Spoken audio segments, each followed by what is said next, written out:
Welcome to another episode of Eberhart Outdoors. I've been down in Indiana.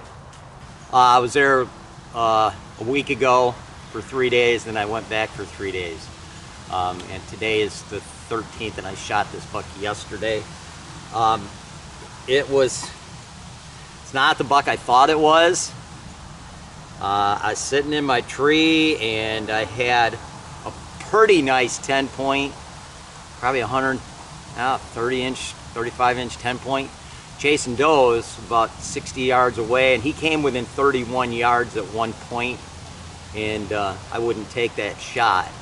And then he left with the does. They went in a different direction, and about probably 15 minutes before the end of legal shooting light, it's getting hazy, it's getting dark, and a big doe came from where he had been, and she was going through some brush, and basically she was on a runway that goes right underneath my tree, and then I heard a grunt, and she kind of veered off to the side. She was literally 5 yards from my tree when she veered. She went to sitting in the tree to my left, so my strong side, out of the saddle, and sure as crap, here comes a buck, and she came kind of around this way, and he was coming straight in.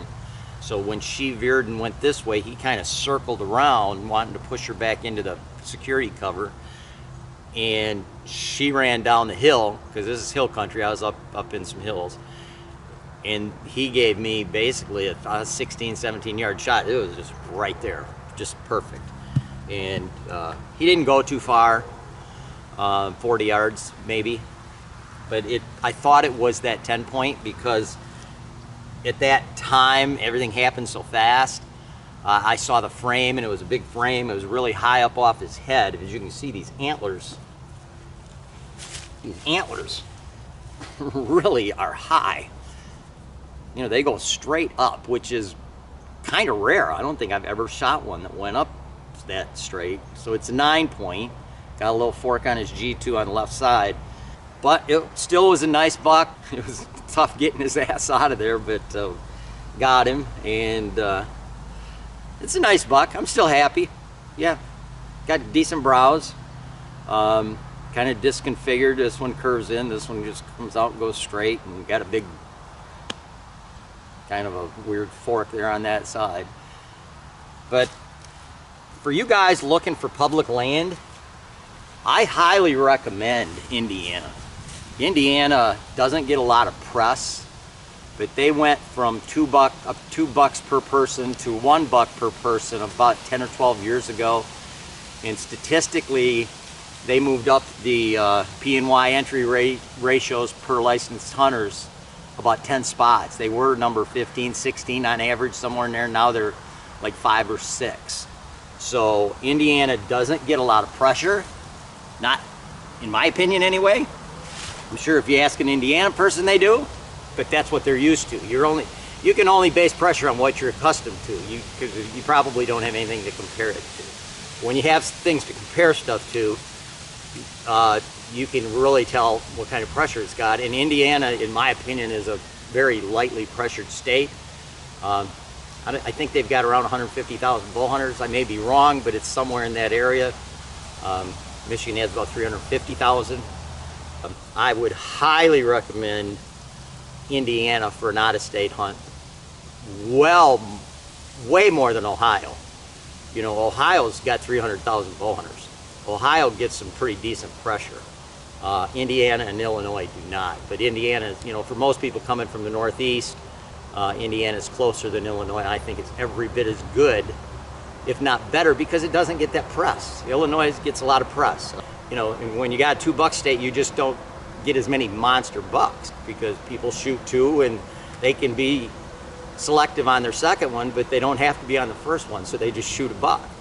And when you're limited to one buck per year, you're selective in what you shoot because your season's over. And a lot of times, by the time you decide to, hey, I'm going to lower my standards and take something smaller, then you don't get an opportunity at all, so you go with an unfilled tag unless you gun hunt and shoot one during gun season.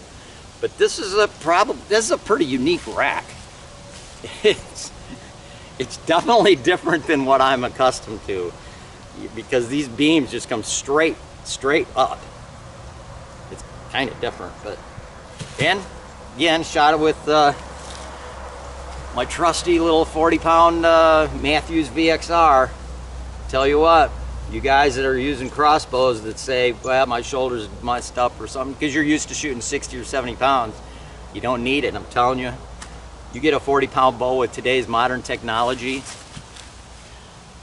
they do the job. Full penetration again. That's an exit. That's an exit side. So it was pretty awesome. No, I take that back. That's actually the entry side. I shot him kind of low, but he didn't go very far, 40 yards. But for you guys that are like to shoot bows, I highly recommend 40. You know, turn your bow down to 50 pounds or going down to 45, 40 pounds.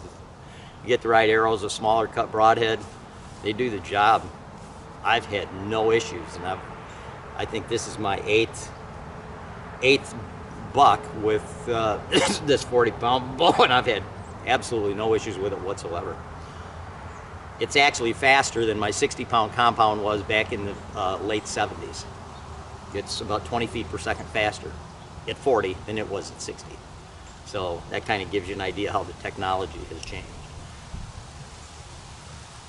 Anyway, thank you, and hope everybody has a good season.